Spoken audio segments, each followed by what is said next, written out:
I kind of came up with my own little motto was to live to say yes, but learn to say no. So have the heart to want to learn and do everything and know when to be able to step back. Because that was something that affected me for a while too. I would say yes to everything, and you overwhelm yourself. You have to learn when to say no.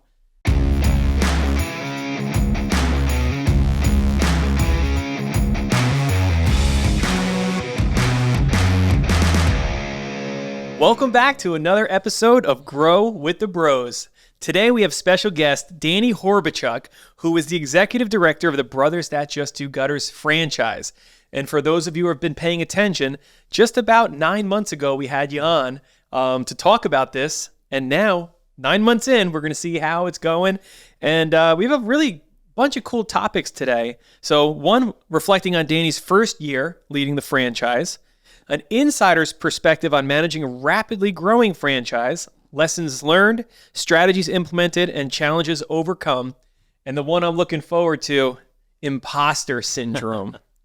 Valuable insights for leaders in similar positions. So get ready to learn, be inspired, and grow with the bros. Welcome, Danny. Thank you. Appreciate it. You're welcome.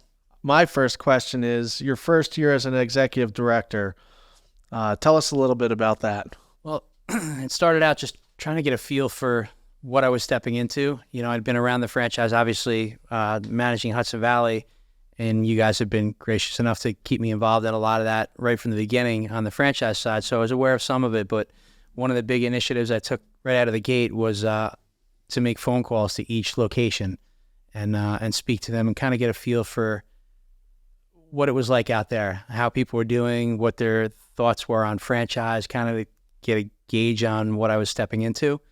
So that was a big undertaking, trying to reach out to all those people. It took a while, but it was well worth it, and it was surprising. The responses were overwhelmingly good. I remember I would call Ryan daily. I'd go through do what I had to do during the day, then I'd spend time making those phone calls, and I'd call back and essentially report into what I was hearing, and it was super positive. There were some hiccups here and there and stuff that we had to work through, and that's what I was really looking for. I wasn't calling out there to get just good news. I wanted to get a feel for what I needed to do and what was expected of corporate. But it was overwhelmingly positive, and I was really, really happy I did go down that route. That's awesome. Nice. It's funny because as anyone who runs a business, typically the negative thing is what makes it to the top, right? You don't get tons of emails and calls about how wonderful everything is. You'll get one or two like, hey, this happened. Yeah. So how cool that, your first dial through 100 people was overwhelmingly positive. I love that. And I feel like that actually opened up. I do get fairly often, I get emails and phone calls now about the positive side of things. And I feel like that first reach out was really kind of spurred that and helped that along. So as a result of all those phone calls and the feedback that you got, the good, the bad, the ugly, what kind of goals do you see that evolved out of that exercise that you did? And how did that shape the rest of the course of the year? Well, the first thing we realized is we needed a better insight into how they were doing quicker. So we've been working with companies on business intelligence to really get a good view of what's happening. So, because a lot of times we can spot stuff possibly before they even realize it, but we have to have a good look at the numbers to do that. So it really made us aware that we need to see what's going on there and be able to keep up with that. That's been one of the biggest initiatives so far this year. And, we're in with a company now, and it's been going really well. It's great. So you're kind of on the tail end, front end of rapid growth, right? Mm-hmm. Our system saw ridiculous amounts of sales, new franchisees. And I think kind of right after that big pop, we kind of, put you or, you got promoted into that executive director role. What has some of the techniques been to kind of manage or at least sustain that? The biggest thing for me is learning people's tempo. Everybody works at a different tempo, and trying to get a feel for not only franchisees, but coworkers, getting a feel for that. One of the things I struggle with the most is I like to get things done quickly. Not everybody works at the same speed as me, and I don't work at the same speed as others as well. I'm not saying it's right or wrong, but coming to realize that I can't expect people just because I would do something quickly doesn't mean they will. As long as they're doing it well and doing it right, which they are. And that was the biggest thing for me. It was trying to get a hold of that. And I feel like I've had some tough lessons with that, and I'm learning still. But that's kind of been the biggest thing. The rapid growth, it's tough because you have people in all different stages of their business and trying to learn the struggles. It's not one size fits all. The struggle for somebody who's been in business for 5 years is completely different from the guy that's been open for 3 weeks. So understanding how to not only help them, but how to speak to them, how to guide them through things. In the beginning, as you guys both know, the sky is falling every day. So talking them through that and getting them through and relaxing them, keeping them calm to get them over that hump. Yeah. But there's no better feeling when you talk to somebody they were ready to crumble, they were panicking, and then suddenly it clicks and they get over that hump. That's the best feeling ever to hear. You can hear it in their voice. Yeah. It's really cool. Do you find that there's, through your experience of getting people to get over that hump, what you use that word, what is the common thread that you find that gets them to the other side of that and scaling their business? It's going to sound repetitive, but follow the system. Follow the system, trust in it. There's so many people out there that have been successful with it, and I know a lot of people like to tell you, well, my market's different. They're really not. The system works in all the markets. You have to use it properly. You have to follow it properly. And when you do that, it works. So when you say follow the system, because I hear this a lot, it's really overused in the franchise world and in business in general, especially for people who are scaling your businesses. What would you say are like the top 3 things that would get somebody over the hump that they should be focused on in a system? I mean, business being business, what do you think would be helpful for people that are trying to do that? Make sure you have the right solution. That's coming from a sales background here. I look at sales quickly there. So making sure you have the right solution is don't hang on to the wrong person for too long.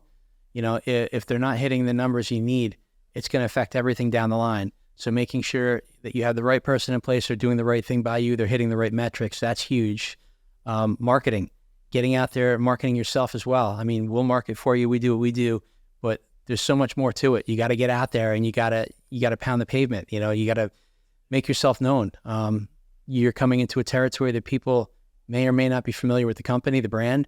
So it's your job to make them familiar with the brand. We do what we do on our end to help, but you got to get out there. You got to hit BNI events, Chamber of Commerce events, touch it trucks, community fairs, anything like that. They can get you in front of people and get your name out there so they start getting used to seeing you.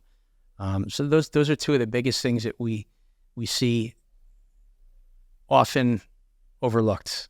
People they don't dig in enough on that, and it shows. The ones that do it well, do well. That's awesome.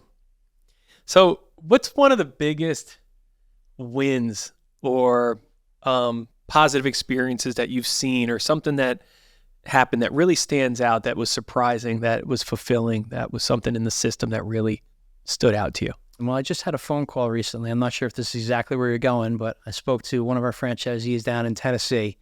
And we talk occasionally, and it's always a great time talking to him. And he had mentioned to me, and he always says the same thing to me. He's like, Danny, if I would have known this a couple of years ago, back when we were sitting at dinner before confirmation day, I couldn't have been any happier, and hearing his journey and his growth, and he's done, we always say follow the system, and it gets, kind of like, all right, whatever.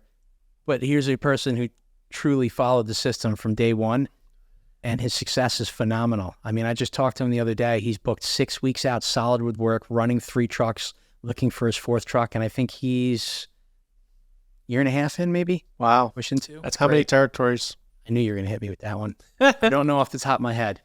But that's great. Yeah, and very positive, super happy, and Love that. just his energy is great.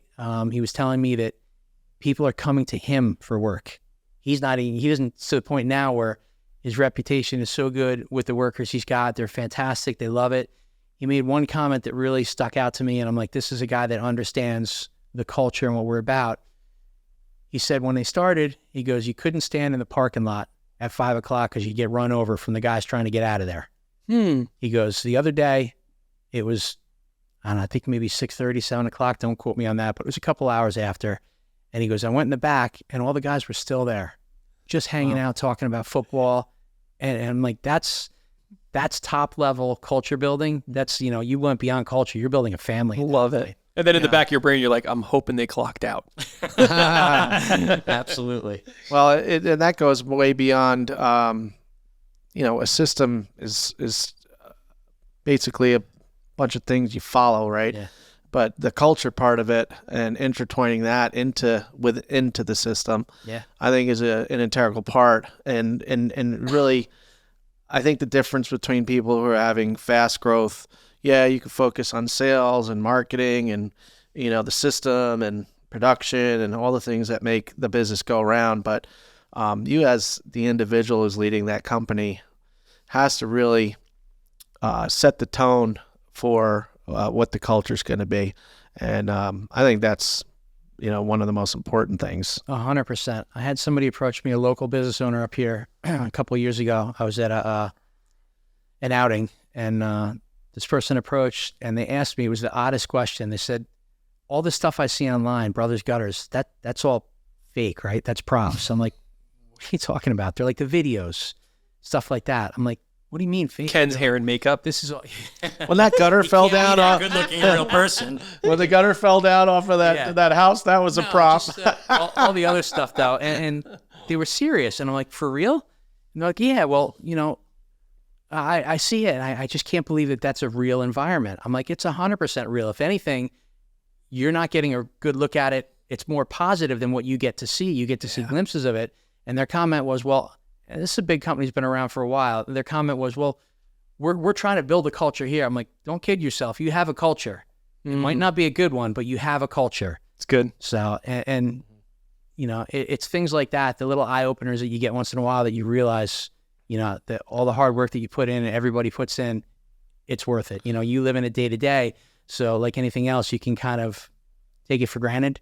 But when you hear something like that, it really makes you think about how special it is and what's been built here. And that's you too. Oh, I appreciate that. So as an executive director, right, how do you feel like, since we're talking about culture, how do you take culture, right, at the franchisor level, right? Because you have a team that you're in charge of here at corporate, and then you have your franchisees. How do you, as an executive director, what do you see? What are your goals? What are your strategies to make that culture overlap from the franchisor support into the actual franchisees and having that collaboration, having that, the art and science of that? How does that work? What's some of the things that you're doing to enhance that? Honestly, one of the things that scared me the most as the franchise started taking off, the idea of all these strangers in our house is how I used to look at it.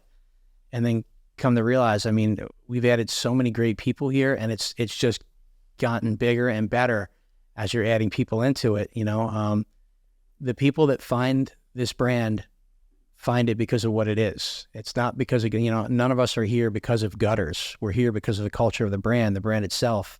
So it attracts a certain type of person that fits in with that culture. As far as what we do here, every interaction that we have in every department with the franchisee is a reflection of our culture, which in turn essentially helps train them to create their culture. So we're just really critical about making sure that we're, our interactions are thoughtful. You're taking care of people, you're timely, getting stuff done in a timely manner. So really stressing getting stuff taken care of properly with them. And again, it's like they say, leadership starts at the top. It was to the leader. So if we're doing it in a crappy way, for lack of a better term, they're going to assume that that's the way they should handle it as well. So on our end, the best thing we can do is make sure we're taking care of them well, and like I said, they're good people. I've said it time and time again. I was concerned in the beginning, there's so many different backgrounds and so many different people here.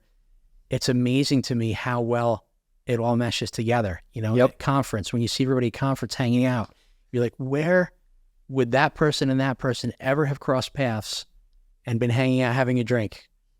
To me, it's amazing to see that. Awesome. Do you see that trending too? Like where franchisees are getting their businesses to a point scaling and culture's good, all that. Do you see them getting more involved in the franchisor side of things? I do. I've spoken to multiple franchisees that want more to do within the franchise, and we're working on a bunch of different things right now, different committees on different topics, whether it's a call center, whether it's marketing. We have one currently for the conference, the yearly conference, that, we're grabbing 4 or 5 franchisees and putting them together in these forums essentially and working together to make this whole thing better for all of us. That's awesome. Awesome. I love that. So much I want to add about culture and all these different things, but I think we're going to try and stay on topic today. All right. So, we talked about a win, and I love that. I mean, there's nothing better than a franchisee hitting their rhythm, finding this success, realizing everything that they hoped it would be, and it's starting to shape into that. And now it's given them that time, the money, the freedom. There really is nothing more rewarding than those types of stories and calls. So love to hear maybe challenges, any significant challenges that you've faced, and then obviously how you overcame it. Well, some of the biggest challenges are when people are struggling, and it happens. We'd be lying if it said everything was always perfect. We do everything we can to make it as great as possible, but occasionally you'll get somebody in that may not be a great fit. They don't really enjoy this industry, or they're not meant for it. Those ones, they bother you. But if somebody has an outlying issue, like, we've had people that have had family members that were ill and it caused a strain on the business.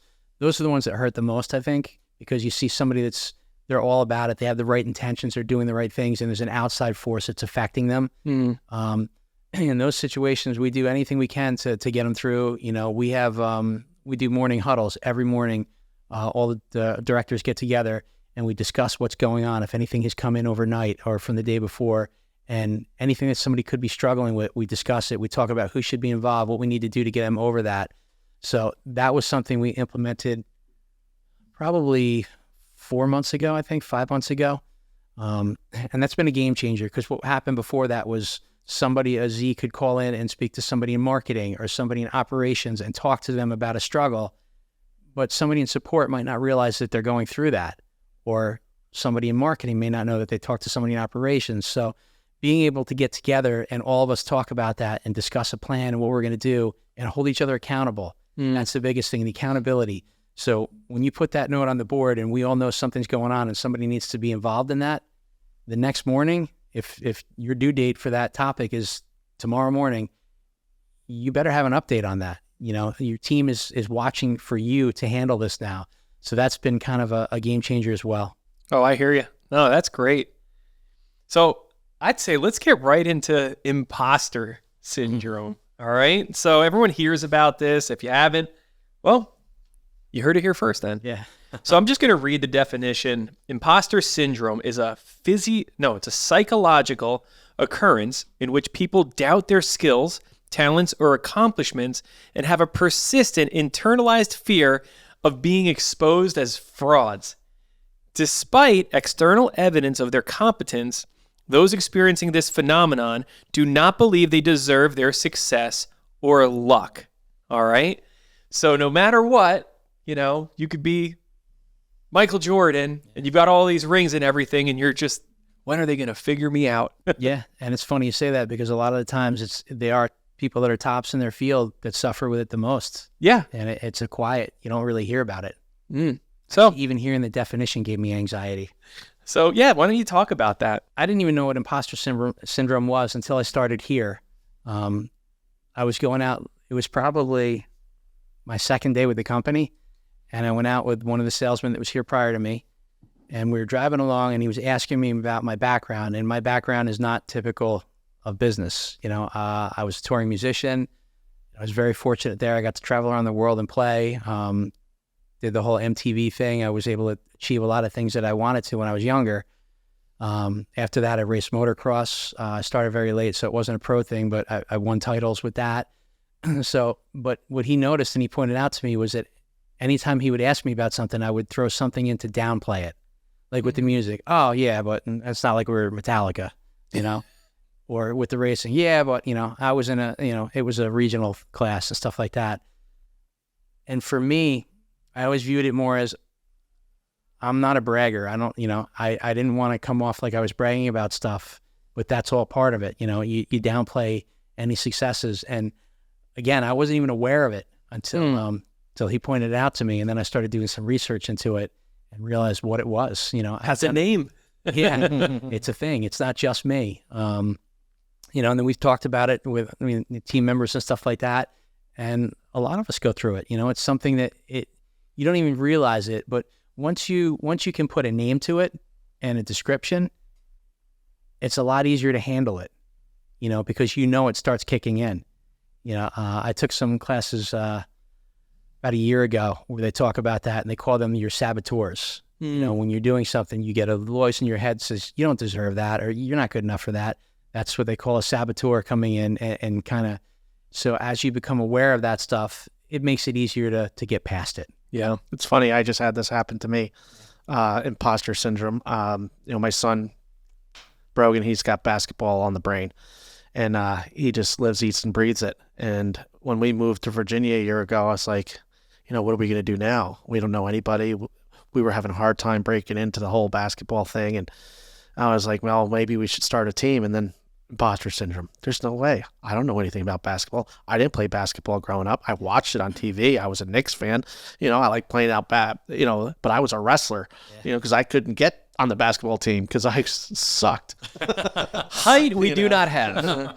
But, it's funny because I had it big time and I still had it, like even a year later after training with one of the best guys, Kyle Rowe, the captain of Liberty basketball team, training with him and Brogan, and I'm learning so much stuff, but I still had this thing, and it was like, and then it came down to starting our own AAU basketball team, and they, I met this guy John who was a coach for like 15 years, and he wanted me to coach with him, and I'm like, dude, I don't know nothing. He's like, you know more than what you think, right? And I remember having conversations with you like that where, you would say, I don't know about this, Ken, or whatever. And I was like, Dan, you know more than what you think. Like even with sales, right? I mean, you were selling music. You were organizing band gigs and doing all kinds of stuff that was selling that. Yeah. And it didn't maybe feel like sales at the time, or when you worked at the landscaping place and you were selling all different products and services there. And just throughout your whole career, there's times that your experience is what got you the success that you've had here. And it's the same thing, for all of us that are dealing with that. It's just head trash. And the sooner that we get out of it and put ourselves in a position to do it, and that's when great things happen, And I signed up for the deal. I was a coach, and we have a great team. Awesome. And we're winning games. So it's good. So don't listen to the voices in your head. I think one of the benefits for me anyway with the whole imposter syndrome thing is it forces me to do a deep dive on anything I'm getting involved in, because I feel like I need to know as much as I can so I don't look like an imposter. Yeah. So it really, when I get into things now, it drives my wife nuts because I dive in as deep as I can. If it's music, I don't want to know about the person that I enjoy listening to. I want to know what inspired them to create what they create. When I was racing, the guy that I looked up to on a pro level, I wanted to know who he looked up to, who taught him, and so it's caused me to learn how to do deeper dives in anything that I'm really kind of that I'm working in. I don't necessarily think it's like the worst thing ever, because the opposite to me is somebody who throws around their degree. Yeah. And like, well, I got a degree at MIT and you should listen to me. And it's like, all right, but does that really mean as much as we think? And sometimes it does. I'm not poo-pooing it, but it's just funny how some people that might not have put in the extra work or really dug in or really did like the background or the heavy lifting to get something somewhere, sometimes will sit on an experience or a past job or something. And I think that's almost equally as, can hurt them because they're maybe thinking, oh, I don't have to work as hard as Danny because I've been here before. Yeah. So I like it. I don't like it all the time. I remember being part of a mastermind and it was one of those ones where they wanted us to really get vulnerable. And I remember sharing, I'm like, no matter how much success we see, every time we do this, I'm like, I don't know why I'm sitting there celebrating on the outside, but I'm kind of wondering like, all right, but how long is this going to last? Or when is that shoe going to drop? And it was crazy. It was a group of 7 or 8 other business owners, and 6 or 7 were all like, dude, that's me all the time. And I believe I even shared that with you, and you're like, that's imposter syndrome. And it's like, I think it helps guys like us work harder, and we never want to rest, and we never want to stop being a learner. Creates an overachiever. But I do think there is a balance of, be happy for yourself, be confident in what you can do. So there's that other voice playing on your shoulder too. Like, yeah, I think too, what we teach too, which applies to this, is that when you define what you want it to be a musician. I wanted to be a business owner at some point. I made a transition in my head to wanting to be a business owner or even be a basketball coach now.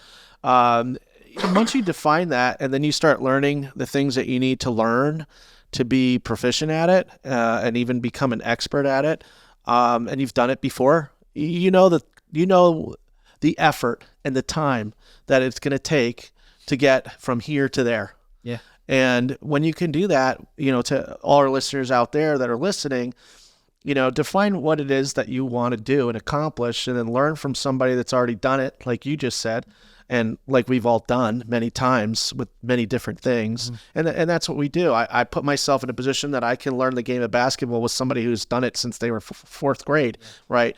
And then now I could pass that knowledge along to somebody else, like my son and other kids. But it's the same thing in business too. It's the same thing in everything in life. And that will define what we learn, will define, and then we just go out and do it, and make it happen. And I think that's one of the best ways that you can combat that imposter syndrome, is to set those, this is what I want, this is who I'm going to learn from. And it's pretty much bulletproof. Then you're going to get there. Isn't that kind of the whole idea of joining a franchise? Absolutely. That's Absolutely. It's a shortcut to success. Yeah, absolutely. Yeah. A lot of reasons why people don't have success is because they're doing something that they were told to do, and maybe that wasn't the best thing for them to do, and they're being told to learn something that maybe wasn't the best thing or path for them to go down, and that defines the rest of their life. And and that's what I love about business. Business can be whatever you want it to be. Agreed. And I've just noticed, like, through your journey, you're never afraid to stretch beyond your comfort zone. You'd sit there, you just settled into being a good salesperson, and Kenny's like, you're going to be the sales manager. You're like, I don't know anything about it, but you know what? All right, if you see something in me, I'll do it. And then the next thing was general manager for the Hudson Valley location. Then the next thing is executive director. So I just think it's really cool that, as you continue to do awesome things, and as you start to build proof, and I thought that stood out to me in the definition, is despite external evidence of their competence, running a 100+ franchise, I still think you hold the highest sales, from 6 years ago. Highest gross revenue sales in 1 year. Sales in 1 year. So these are all external evidence, yet you could probably still go home. And so one thing, I think, many of you may have heard of the great philosopher Stuart Smalley, but positive affirmations, he always says, I'm good enough, I'm strong enough, and doggone it, people like me. No, wait, I'm good enough, I'm smart enough, and doggone it, people like me. And I heard another thing years ago. We had a speaker at a conference, and he said a lot of crazy stuff. But one of the things that stood out to me is he said in his, he very passionate, he's like, I'm not better than anybody, but nobody's better than me. Yeah, I remember you said that. And I was like, it was so awesome, because it's not thinking that you're better, but at the end of the day, it's like, but nobody's better than me. I thought that was really great, because I'm part of CEO groups. I'm part of Vistage. I benchmark with hundreds of other businesses across the country. And it's hilarious that we're sitting in a round table and we're talking, and these people are talking, and then they're like, but Ryan, I want to know what you think. I'm like, you're better than me at everything. I mean, in my head, I'm thinking, you guys are brilliant. When they tell me about their training program, I'm like, well, that sounds better, or they tell any of it. And then at the end of the day, like, I have to realize, like, no, what we have is absolutely awesome. Yeah. What we have done and what we have built. And it is funny how there's this internal struggle of of that imposter syndrome that pops up. 100%. And, I feel like, you always say that I like to live outside my comfort zone, but I see that with everybody in this company. Everybody stretches. And, a couple of years ago, I kind of came up with my own little motto was to live to say yes, but learn to say no. So have the heart to want to learn and do everything and know when to be able to step back. Because that was something that affected me for a while too. I would say yes to everything, and you overwhelm yourself. You have to learn when to say no, and saying yes was a lot easier for me than saying no. So I had to learn how to do that. And that's a really good segue into insight for leaders, not just leaders in business, but also people who are in leadership roles within companies themselves.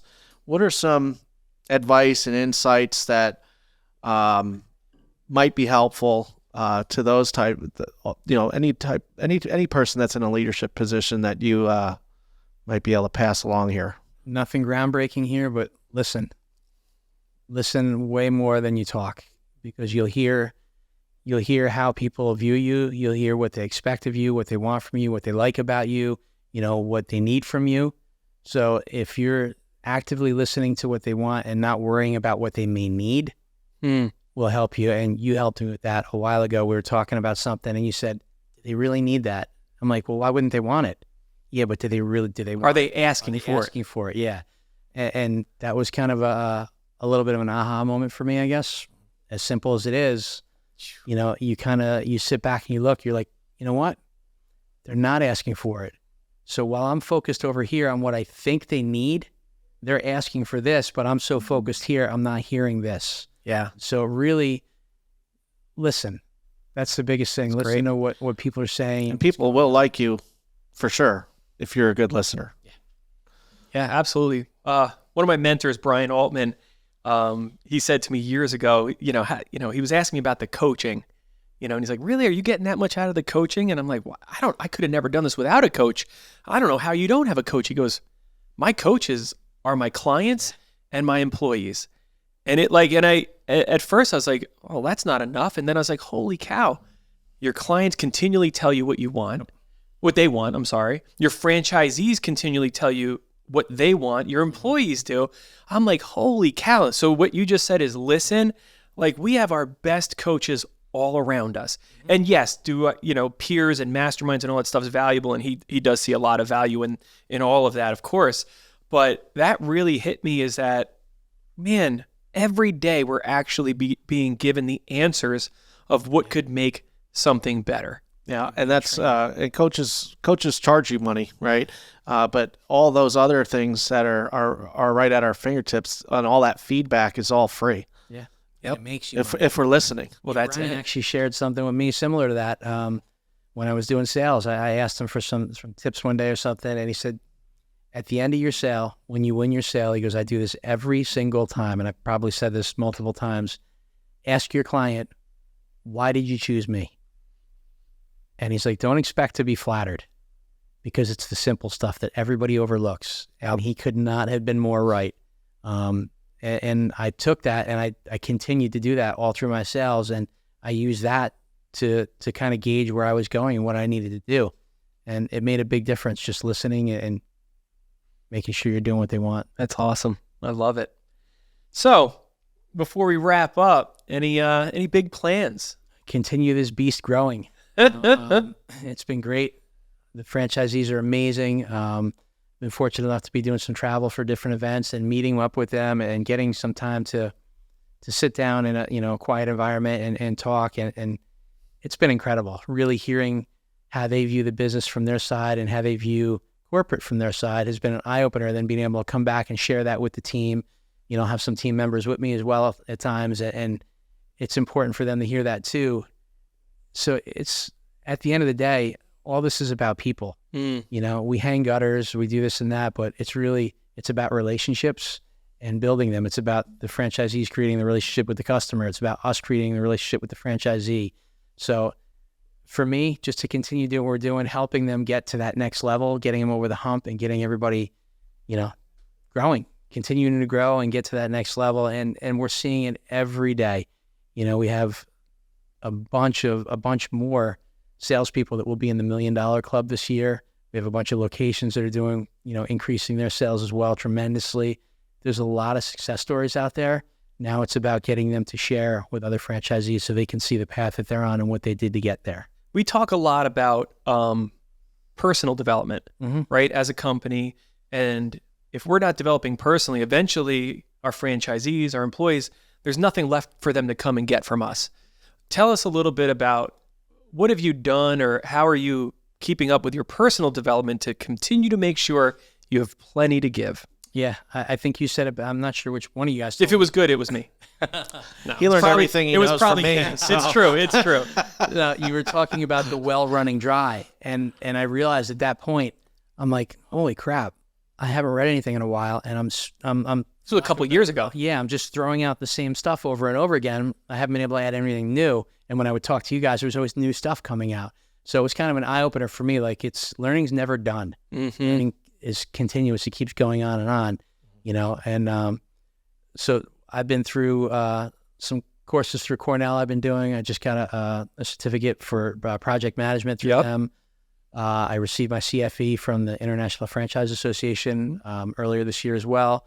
So just continuing speaking one? Oh, yeah. And that was another Cornell course, public speaking. So just for those of you, Danny had to go in front of a shopping center and recite Shakespeare to strangers as part of one of the assignments. So talk about committed to self-improvement. Did they make you do Romeo and Juliet? Now it's my daughter out there with a cell phone filming me standing on a sidewalk and people looking at you when they're walking by. So Kylie, if you're listening, $100 to get that footage. Yes. Yeah. So it was tough. I'm not afraid of being in front of people. My whole youth and right up through my early 30s, I played music in front of people, but it was different. I had 4 or 5 people around me. So it wasn't just me up there. So it's a bit of a learning experience to kind of get that. And my imposter syndrome kicked in when I would watch you guys speak.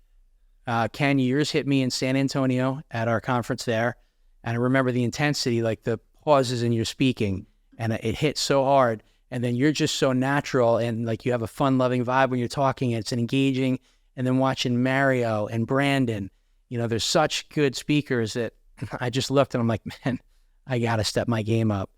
And one of probably the biggest things I learned from that is to relax, take your time, let it breathe, and I think I've changed a lot since then with that. I'm not, the instructor actually told me at one point, he's like, I don't even have to look at your page. I can tell you're from New York.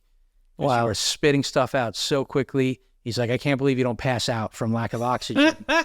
So it took a lot for me to learn to slow down when I was speaking. And I think one of the first big results that we saw from your effort in improving your speaking was at the conference in front of 150 people. Did you close it? I forget. You had a really good, awesome speech. There was pauses. There was humor. Yeah. And I'm like, holy cow. Like, that was awesome. Yeah, that was written 2 o'clock the morning before, 2 o'clock in the morning. Didn't really know how to cap everything that had been done. Want to lose sleep? Get asked to speak at something. Yeah. That's the best way. And then the other one, I think there's more that you've obviously done, but one that kind of sticks out to me because I think your imposter syndrome kicked in a bit when you joined was Vistage. Yeah. That was kind of like, oh, do I even belong in this room? Yeah, 100% kicked in there. I'm in a Vistage group with some phenomenal people in great positions and have done amazing things, and it still blows my mind every month that they call on me for stuff, and it's been an eye-opener, and it's definitely helped tremendously. We haven't really touched on the idea of imposter syndrome, but I'd be willing to bet if I asked in that room, I'd see 7 or 8 out of 8 or 9 hands go up, because so many people go through it, and it seems to be, like I said, when you see some of the most successful people in the world talk about it, there's a driving force behind it that, pushes people to levels. So it was an eye-opener for me there. So I think if we learned anything today is most of us feel it. Anybody who's doing something worth doing is most likely battling that, but we've just learned you just press on. Yeah. Kevin Salguero has a company on Monday, and he talks about being in the right room. Yeah. And I love that. Or no, wait, that's Leader Farm, right? The right room, which he's involved in. But I love that just like I'm in the right room. I belong here. And if you're in the wrong room, get into the right room, right? So there's a lot to be said for overcome it. Everyone has those doubts kick in. Step forward, stretch, and get yourself to the next level. The only way to know if you're in the right room is to open up. You have to open up. You got to put yourself out there, because otherwise you'll be seen as somebody that's not ready for that because you haven't shared. Yep. So you need to be vulnerable. You need to open up and put that stuff out there so people know you're supposed to be there. Big brother, any words of wisdom as we close out? Yeah, I got some closing thoughts here. Listen is always a good thing to come back to.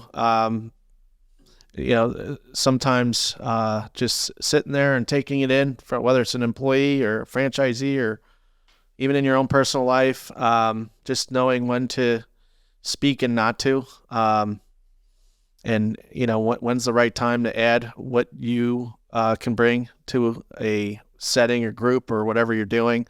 I think it's more impactful too than if you just show up and throw up all over your employees or whoever that you're trying to coach or whatever. I think taking a couple, listen to what's happening, listen to what's going on around you, and take a couple things or one or two. And that's something that's really helped me a lot over the years is instead of having to dominate a meeting or whatever you're trying to do, or because then you become the horse's mouth and people stop listening and just tune out after a while. And give a little bit when you can and make it be impactful. And I think the rest of the time, I think your advice on listening was very, very good. Biggest thing, like I said, with imposter syndrome, just you got to put yourself out there. You got to overcome it. I talked about last time, life starts outside your comfort zone. I truly believe that you need to grow, you need to get uncomfortable at times. So with imposter syndrome, it can be hard because you get nervous about putting yourself out there. How are people going to view me? You got to step past that so people have the ability to view you. If you don't get past it, they'll never know what you're capable of. Love that. That's an awesome last saying is life begins outside your comfort zone. Love that. So thank you all for listening to another episode of Grow with the Bros with Danny Horbichuk. Thank you.